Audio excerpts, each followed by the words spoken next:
sekarang ya lagi rame banget kan yang tentang Clash of Champion itu. Jadi orang tua tuh aku lihat ya di sosmed berlomba-lomba mau ambisi mau ngelesin anaknya. Kayaknya tuh yang tadinya anaknya cuma les seminggu sekali bisa nambah nih segala macam. Ini kita ambil gitu case, misalnya dia namanya Adi ya Kak? Iya. Oke, jadi ini case aja sebenarnya Sobat Cuan, dan ini namanya anggaran keuangan. Ini tuh kenapa harus dibuat supaya Sobat Cuan tuh tahu kira-kira uang Sobat Cuan tuh larinya kemana aja.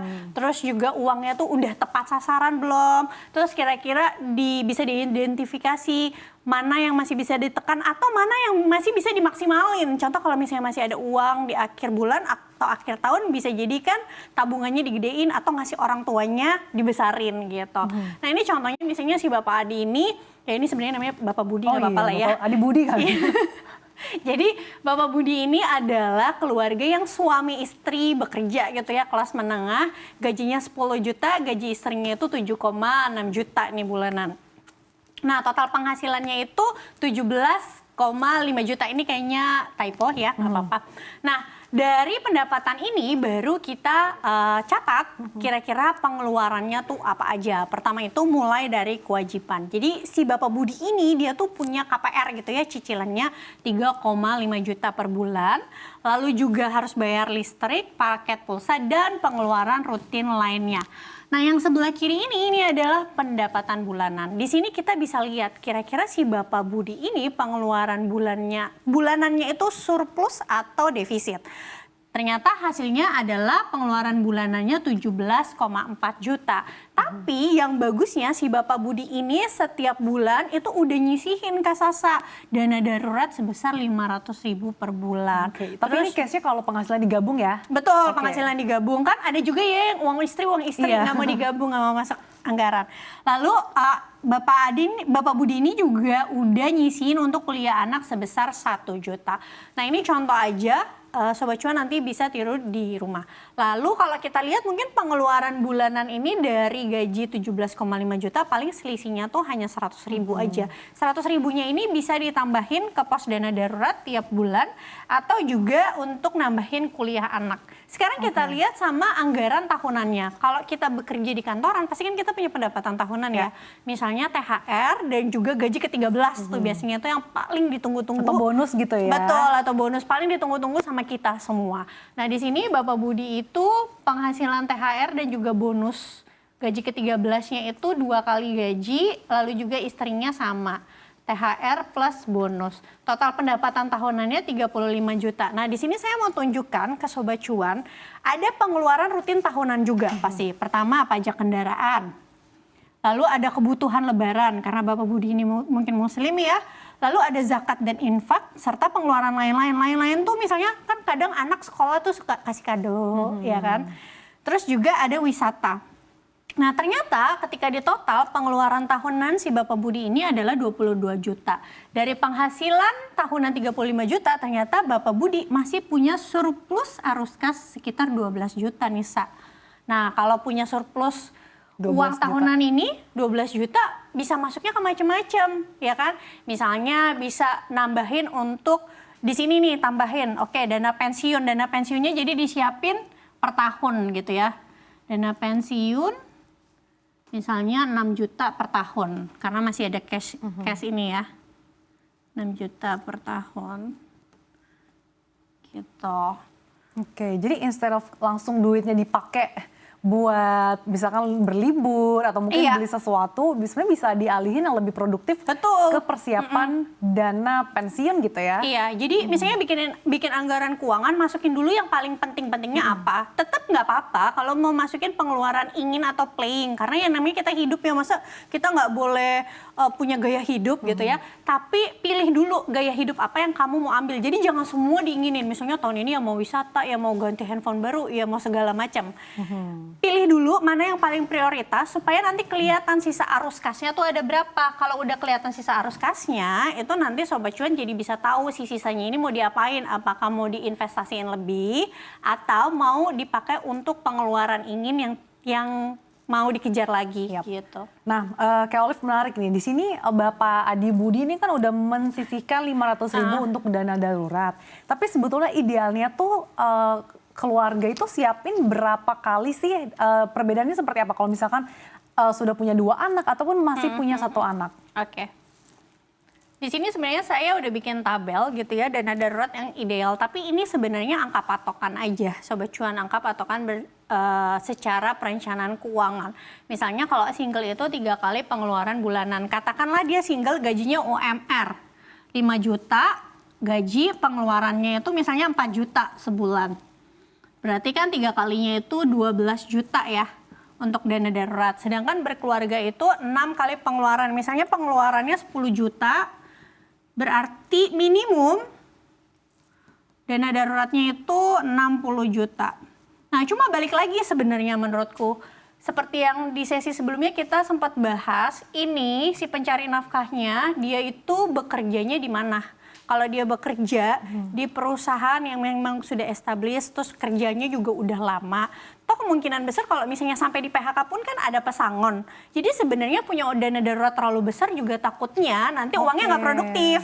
Gitu jadi ya kan? harus dibagi-bagi dalam pos anggaran yang sesuai dengan masing-masing lagi ya pengaturannya. Iya. Jadi misalnya kalau 6 kali ini terlalu besar karena Sobat Cuan tuh kerjanya di perusahaan yang udah established, kayaknya kecil kemungkinan untuk di PHK. Kalaupun di PHK ada pesangon, ya nggak apa-apa, 3 kali pengeluaran aja. Terus kalau uangnya misalnya dirasa nggak akan kepake dalam waktu dekat, bisa dibagi 2, 50% taruh di rekening biasa, 50% taruh di RDPU gitu. Jadi kalau misalnya tiba-tiba nanti butuh dananya bisa cairin. RDPU tuh kan cepet ya. Iya. Kalau nggak salah 3-7 harian. Tapi aku nggak saranin sih sebenarnya kalau misalnya dana daruratnya itu diganti sama kartu kredit gitu.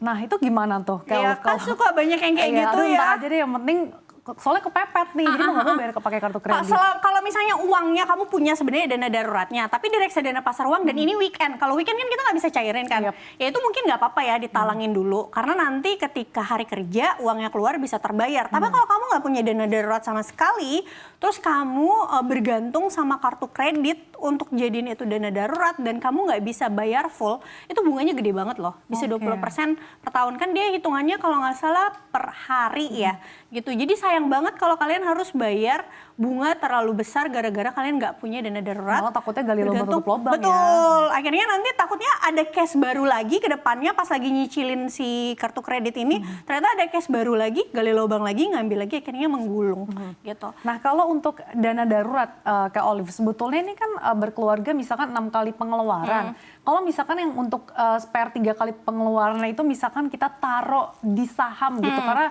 atau mungkin obligasi, karena mikir oke 2 tahun lagi kayaknya kalau dihitung-hitung returnnya segini, dan kayaknya kalau obligasi misalkan aman gitu, atau mungkin di saham tapi taruhnya di saham-saham blue chip, jadi kayak aman-aman aja, itu gimana Kak?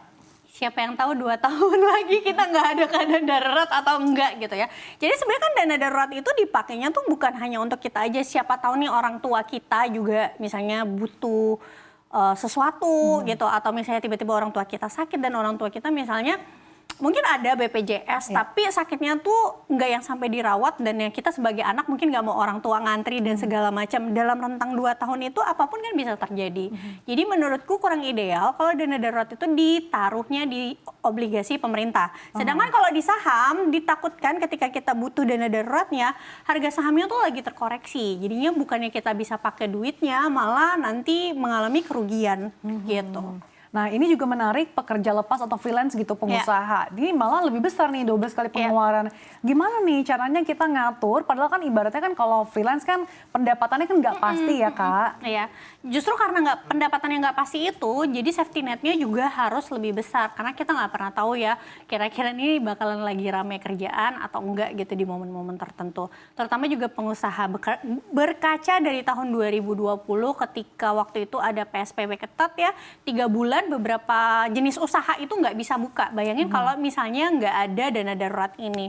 Dan kita berjaga-jaga aja karena yang namanya krisis itu, krisis ekonomi, kita nggak pernah tahu bisa sepanjang apa. Bahkan sampai sekarang ada loh usaha-usaha yang dia belum bisa bangkit normal seperti pra-pandemi. Untuk itu harus siapin dana darurat memang lebih banyak. Nah caranya gimana? Memang harus konsisten banget sisihin sih setiap bulan tuh. Itu kira-kira berapa persen dari pendapatan? Sebenarnya kalau aku biasanya selalu kasih sarannya gini, kejar dulu bulan 1. Jadi misalnya pengeluaran kita 10 juta, kejar sih 10 jutanya dulu nih. Jadi kamu misalnya susah Kak nyisain 10 juta ya udah jangan pergi jalan-jalan, jangan makan di restoran. Susah tuh. Iya, jangan makan di restoran dulu, jangan check out toko online dulu sampai kekejar 1 bulannya. Nah, sisanya baru bisa sisihin. Nah, kalau misalnya kayak pekerja lepas dan pengusaha, kalau misalnya dia lagi dapat pendapatan yang gede di bulan-bulan tertentu, itu coba langsung dialihin sebagian besarnya untuk dana darurat. Nah, aku tuh selalu saranin sebenarnya untuk pekerja lepas dan pengusaha ini bikin anggaran keuangannya tuh tahunan, biar ketahuan rata-rata pendapatannya tuh berapa. Jadi bikin batas gitu loh. Yang amannya pendapatan saya setiap bulannya segini. Jadi kalau di bulan tertentu bisa dapetin pendapatan 2 kali lipat. Ya kalau bisa safety net-nya dulu yang dikejar. Oke, jadi memang beda-beda ya setiap pekerjaan masing-masing. Ini juga menarik nih, kumpulin dana darurat dulu atau bayar utang nih Kak Olive? Ya ini kan sebenarnya tadi pertanyaan titipan ya dari produser kita gitu. Kalau sekarang nih belum punya dana darurat tapi posisinya tuh lagi kejebak hutang gitu. Kan bingung nih. Yang mana duluan ya? Betul. Ini sumbernya nggak ada kalau langsung jalan dua-duanya. Yang mana duluan? Nah, yang mana duluan itu tergantung. Kira-kira jenis utangnya tuh apa?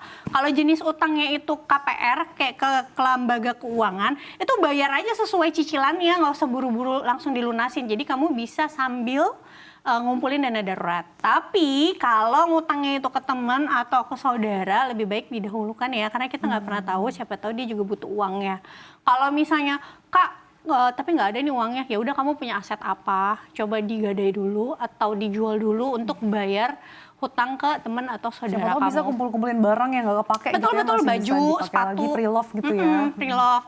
Nah terus kalau misalnya ini sudah terpenuhi, baru kita kejar dana darurat 1 kali tadi yang aku bilang. Kenapa? Supaya kita nggak kembali berhutang.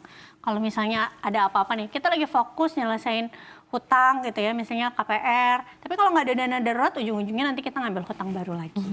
Kalau udah kekejar 1 kali, misalnya hutangnya masih banyak nih, lunasin yang suku bunganya tuh, yang bunganya itu tinggi. Bunga tinggi itu biasanya hutang-hutang konsumtif seperti pinjol, paylater, dan kartu kredit gitu.